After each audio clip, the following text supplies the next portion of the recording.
Ukraine में आज के दिन फ्रांस के फॉरेन मिनिस्टर आ रखे। फ्रांस के फॉरेन मिनिस्टर स्टीफन सोजोनो यूक्रेन की यात्रा में जब आए हैं आज के दिन, तो उन्होंने डिफेंस कॉपरेशन की बात की है। उन्होंने यूक्रेन के जो फॉरेन मिनिस्टर है दिमित्रो कुलेबा, उनके साथ मीटिंग करी है और मीटिंग में उन्होंने जैसे कि डिफेंस कॉपरेशन को किस तरह से बढ़ाया जाए उसके बारे में बातचीत की है। उन्होंने कहा है कि रसिया को लगता है कि जो उसके यूक्रेन के सपोर्टर है वो थकते जा रहे हैं, वो टायर होते जा रहे हैं, लेकिन हम थकने वाले नहीं हैं। हम यूक्रेन जब तक लड़ाई करना चाहता है तब तक हम यूक्रेन का साथ देंगे, ये फ्रांस के फॉरेन मिनिस्टर ने कहा है। साथ में उन्होंने ये भी कहा है कि हम काम कर रहे समय ईयू और बायलैटरल लीगल इशू जो कुछ है हमारे बीच में उसको फिक्स करने की कोशिश कर रहे हैं, ताकि जो फ्रेंच कंपनीज है वो यूक्रेन में आके यूक्रेन के अंदर वो वेपन्स प्रोडक्शन कर सके। हालांकि उन्होंने ये नहीं बताया भी कि ये लीगल इशू आखिरकार है क्या। साथ में उन्होंने ये कहा है कि हम अपनी कंपनियों को इंकरेज कर रहे हैं, फ्रेंच कंपनीज इंकरेज कर रहे हैं हम उनको, खासतौर में जो ट्रांसपोर्ट, एनर्जी, टेलीकॉम वाली जो कंपनीज है हम उनको इंकरेज कर रहे हैं कि वो यहाँ पर यूक्रेन के अंदर इन्वेस्टमेंट करें। तो ये जो यात्रा है आज फ्रांस के फॉरेन मिनिस्टर की, तो इससे अगर कल के बारे में देखा जाए तो कल भी ब्रिटेन के जो प्रधानमंत्री ऋषि सुनाक वो यूक्रेन में आए थे और उन्होंने भी कुछ एग्रीमेंट किए थे यूक्रेन की सरकार के साथ। खासतौर में उन्होंने सिक्योरिटी एग्रीमेंट किए थे जिसके तहत यूक्रेन और ब्रिटेन के बीच में मिलिट्री टू मिलिट्री कॉपरेशन की बात की गई थी। साथ में जो ब्रिटेन है वो यूक्रेन को नेटो मेंबरशिप दिलाने में भी मदद करेगा। तो इस तरह से पिछले 2 दिनों में जिस प्रकार से ब्रिटेन और आज के दिन फ्रांस, ये जब इनके नेता जब यूक्रेन में पहुंचे तो लगता है कि ये बताना चाहते, दुनिया को भी बताना चाहते हैं और रसिया को भी बताना चाहते हैं, खासतौर में रसिया को बताना चाहते हैं कि जो वेस्टर्न देश है इस समय वो यूक्रेन के साथ खड़े हो रखे।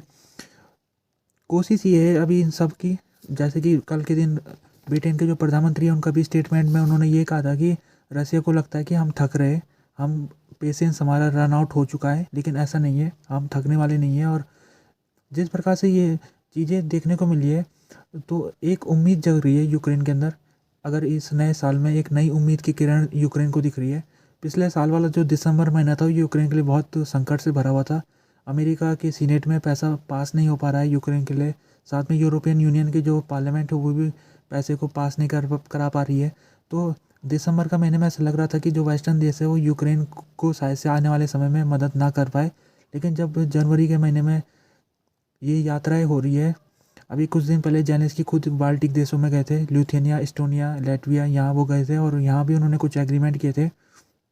तो ऐसा लगता है कि ये जो वेस्टर्न देश जो अभी तक यूक्रेन को मदद दे रहे वो आगे भी देते रहेंगे, ऐसा कुछ उम्मीद हमको दिख रही है इस समय। रसिया ने कहा है कि उसने आज के दिन यूक्रेन की मिलिट्री इंडस्ट्रियल कॉम्प्लेक्स को निशाना बनाया और रसिया की जो मिसाइल है उन्होंने 40 मिसाइल ने यूक्रेन के ऊपर अटैक किया, जिसमें मिसाइल ने जो निशाना बनाया वो गन पाउडर जो जहाँ पर मैन्युफैक्चर होता है, जहाँ पर ड्रोन्स मैन्युफैक्चर होता है, जहाँ पर सेल्स को प्रोड्यूस किया जाता है, इन चीज़ों को निशाना बनाया रसिया ने। और रसिया ने जब इन चीज़ों को निशाना बनाया तो उसने सुपरसोनिक मिसाइल का इस्तेमाल किया रसिया ने, जिसका नाम है किंजर। किंजर सुपरसोनिक मिसाइल का रसिया ने इस्तेमाल किया। ये जो किंजर सुपरसोनिक मिसाइल है इसको इंटरसेप्ट करना बड़ा मुश्किल होता है क्योंकि ये साउंड से भी हाई स्पीड में जाती है। तो इसका इस्तेमाल भी रसिया ने अटैक के रूप में किया इस मिसाइल का। और यूक्रेन ने कहा है कि 40 मिसाइल में से उसने 8 मिसाइल को इंटरसेप्ट कर दिया था, बाकी जो मिसाइल है वो या तो मिस टारगेट हो गई और या तो कुछ गलत जगह में जाके गिरी। यानी यूक्रेन ने कबूला नहीं है जो रसिया ने दावा किया है कि उसने यूक्रेन के मिलिट्री इंफ्रास्ट्रक्चर को नुकसान पहुँचाया। तो यूक्रेन ने कहा है ऐसा कुछ नुकसान हमारे मिलिट्री इंफ्रास्ट्रक्चर को नहीं हुआ है। हालांकि उसने ये कहा है यूक्रेन ने कि एक व्यक्ति को चोट पहुंची है, सुमी का इलाका पड़ता है वहाँ पर, तो सुमी के इलाके में मिसाइल के कारण एक व्यक्ति को चोट पहुंची है। तो ये जो मिसाइल रसिया ने छोड़ी थी ये रसिया ने यूक्रेन के कई इलाकों में छोड़ी थी, जैसे कि चेर्नीव हो गया, पेल्टोवा हो गया, दिनीपर पेस्टोव हो गया, केबोवला हो गया, क्रिस्मस्की हो गया, रिवने हो गया, लिविव हो गया। तो इन इलाकों में रसिया ने मिसाइल अटैक किया था। रसिया बार बार ये कहता है कि वो जब भी यूक्रेन को ऊपर अटैक करता है तो वो मिलिट्री इंस्टॉलेशन के ऊपर अटैक करता है और वो कभी भी सिविलियनों को नुकसान नहीं पहुंचाता है। रसिया हर समय यही कहता है और जब भी कोई अटैक को जस्टिफाई करने के लिए वो हर समय यही आर्गूमेंट देता है कि हमने जो अटैक किया वो यूक्रेन के मिलिट्री इंफ्रास्ट्रक्चर को नुकसान पहुंचाने के लिए अटैक किया है। तो इस अटैक को हम फेस वैल्यू में नहीं ले सकते। हो सकता है कि रसिया ने ये अटैक यूक्रेन के नागरिकों के ऊपर भी किया होगा जैसे कि वो करते रहा है।